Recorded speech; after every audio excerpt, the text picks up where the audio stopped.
Quer duplicar o valor da sua assinatura? Agora assinar o Observador dá acesso a todos os conteúdos e benefícios e ainda há uma anuidade ACP Bronze grátis.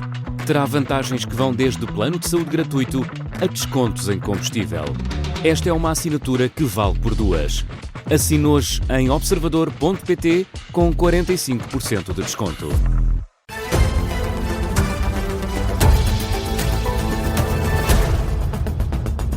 Está na hora do Jornal das 5 e passado o Natal, Vanessa Cruz, passamos para um novo caso na campanha nas presidenciais. O Ministério Público estará a investigar ajustes diretos quando Gouveia Melo era comandante naval da Marinha.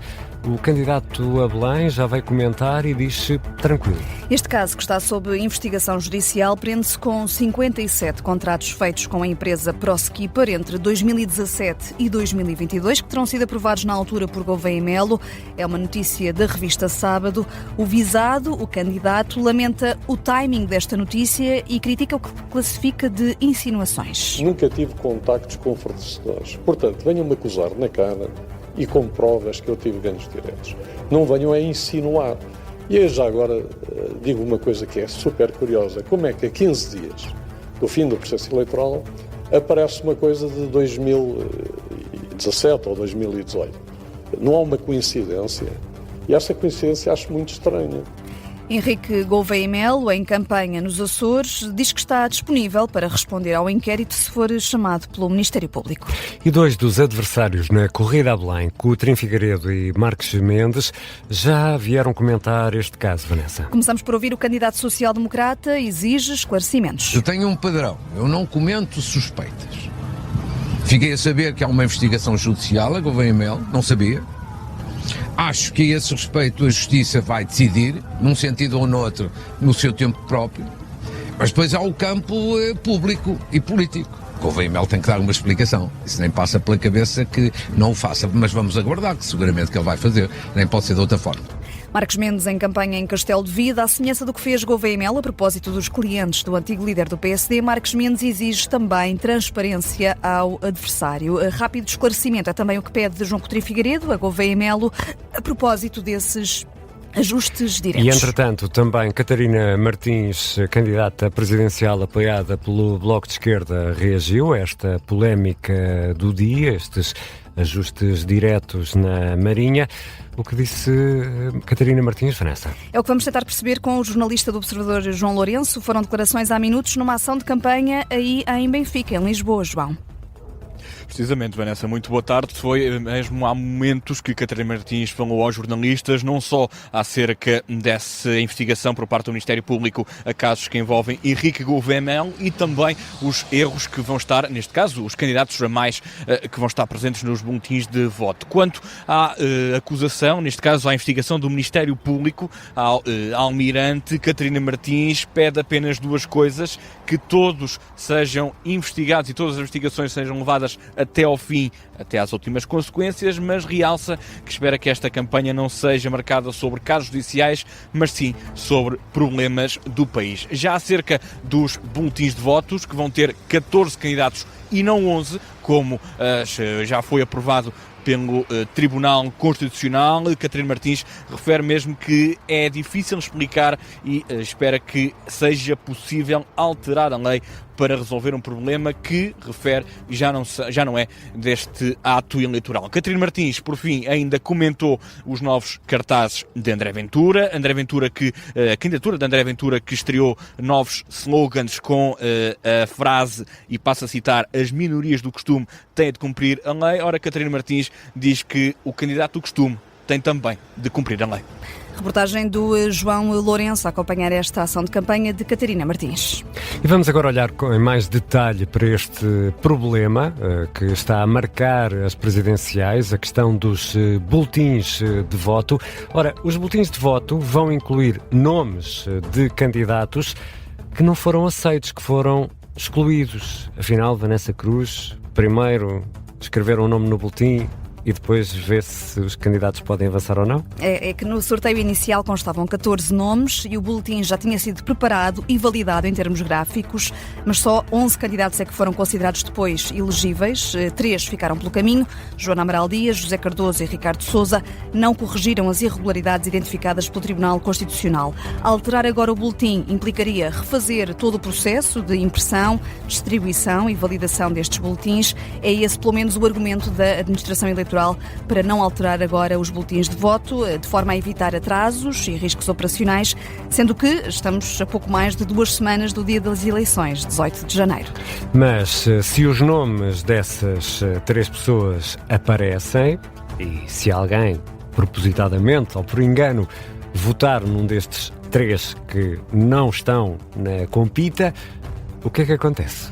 É considerado voto nulo. Até ao momento, dos 3 candidatos considerados elegíveis, apenas Joana Amaral Dias recorreu da decisão do Tribunal Constitucional e o problema é que os candidatos podem recorrer no limite até ao dia 2 de janeiro, mas os boletins têm de estar prontos um dia antes, no dia 1 de janeiro. O porta-voz da CNE, André Wemmens, admite que na hora de votar pode gerar-se alguma confusão com os nomes. Em última análise, sim, embora espera-se que seja qualquer decisão final e que se verifique alguma dessas 3 candidaturas de facto, ou todas, ou não foi aceito, que essa seja suficientemente esclarecido dos eleitores que essas candidaturas não são válidas e que por isso não deverão votar nelas, a não ser que assim o pretendam, sabendo que será considerado um voto nulo nesse caso. A Comissão Nacional de Eleições lamenta esta situação. E já vários candidatos vieram comentar esta situação com os boletins de voto das presidenciais de 18 de janeiro. E há, Vanessa, quem admita levar o caso à Justiça. É o caso de António José Seguro, o primeiro a admitir recorrer aos tribunais. Diz que recebeu a notícia com perplexidade. António José Seguro, que a esta hora está reunido com o secretário-geral do PS. É o primeiro encontro divulgado publicamente com José Luís Carneiro desde o anúncio do apoio do PS à candidatura do antigo líder socialista. Tal como a CNE, Gouveia Melo também antecipa uma confusão entre os eleitores na hora de votar e considera que ainda há tempo para alterar os boletins. Ouvimos há pouco que Catarina Martins considera que já não há tempo, mas que é um tema que tem de ficar para futuros atos eleitorais. Luís Marques Mendes fala em desleixo do Estado e João Coutinho Figueiredo diz que é uma daquelas consequências infelizes de um processo eleitoral que há muito precisava de ter sido revisto. E André Ventura, a seguir ao Natal e antes do Ano Novo, estreia um novo cartaz na campanha presidencial. Desta vez, a palavra ciganos não aparece. Não, mas o slogan é editado. Agora é assim, as minorias do costume têm de cumprir a lei. É esta a reformulação feita pelo líder do Chega e candidato presidencial, que foi condenado a retirar os cartazes com referências à comunidade cigana. Recorreu, alegando o direito à liberdade de expressão, ainda está a aguardar o veredicto judicial depois desse recurso, mas agora avança com este novo cartaz. Nas redes sociais, André Ventura deixa esta pergunta. E assim, será que pode ser ou também vão ficar melindrados? E há outras notícias a marcar a tarde desta segunda-feira, 29 de dezembro. O presidente norte-americano falou há pouco com Vladimir Putin, um telefonema retratado como positivo pela Casa Branca. Isto no dia em que é notícia que a Rússia está a ponderar deixar por completo as negociações para a paz na Ucrânia, mas quer continuar a negociar com os Estados Unidos. Uma premissa que, na análise da especialista em relações internacionais Daniela Nunes, não faz sentido. Se houver negociações e conversações sérias sobre a Ucrânia, há um princípio que, a meu ver, não pode ser violado, que é nada sobre a Ucrânia sem a Ucrânia. Portanto, qualquer conversa telefónica ou sem ser telefónica que ignore Kiev como um ator central neste processo de paz, não faz desta conversação uma parte integrante desse processo de paz. E acho que isso é exatamente o que Moscovo sempre procurou.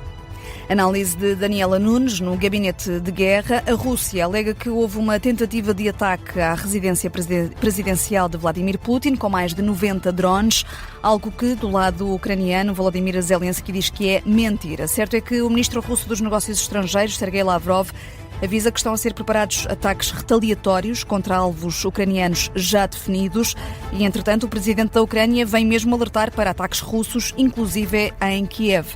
a capital da Ucrânia. Também hoje, Volodymyr Zelensky falou ao telefone com o chanceler alemão, Friedrich Merz, para comunicar o resultado da reunião de ontem com Donald Trump na Flórida. Os Estados Unidos ofereceram garantias de segurança por 15 anos. O presidente da Ucrânia quer mais e quer que qualquer plano para pôr fim à guerra deve ser assinado por Kiev, Bruxelas, Washington e Moscovo. Em Portugal, o número de trabalhadores em layoff atinge novos máximos desde janeiro, sobe para os 7.510, é o que revela o Gabinete de Estratégia e Planeamento do Ministério do Trabalho e da Segurança Social. Em comparação com novembro do ano passado, o último mês registrou um aumento de 19%. E agora, o Natal já passou. Deixa-me perguntar-te, Ricardo, e a ti, Judite, também gostaram dos presentes que receberam? Então não. Sim, gostei muito. Bastante, por acaso, sim. Pois bem, um bom presente. Eu consegui renovar o meu estoque de meias. Olha, as meias são sempre um bom presente natalício. Sempre. Também recebi. Por acaso, não, estou a ser injusto. Nem um par de meias. Não? Nenhum. Ai. É que eu estava tão precisado. Há bons presentes, temos de falar aqui de bons presentes. É o que se pode chamar ao que Cristiano Ronaldo e Georgina Rodrigues ofereceram a si mesmos e à família. Então, mais um cachucho? Então, compraram 2 vilas numa ilha privada na Arábia Saudita. Nas 2 ilhas vilas? Duas vilas no sentido de 2 vivendas, é isso? Vivendas, exatamente. Nas ilhas privadas de Ummahat, no Mar Vermelho. Sim, sim. Okay, Come-se muito bem em Ummahat. E querem calcular assim... Uns carapauzinhos alimados muito bons. Querem calcular assim o valor deste presente? Deve ter sido uma coisa de milhões. Para cima de milhões. É, 3,5 milhões de euros. Cada uma? Cada uma. Cada uma. Então de certeza que tem água quente. Pois, à partida tem de ter, não é? É um pré-requisito. E corrente, sim. É um refúgio isolado na Arábia Saudita. Só é possível chegar lá de barco ou de hidroavião. Também eu já vi isso em filmes. É um belo presente, uma vivenda, Judite, uma vila. Uma vila. Quando custam mais de 1 milhão, deixam de ser vivendas e passam a ser vilas, não é? Isso. Tem sido um presente milionário. A fechar o Jornal das 5, a Vanessa Cruz vai regressar às 5h30 para atualizar as notícias.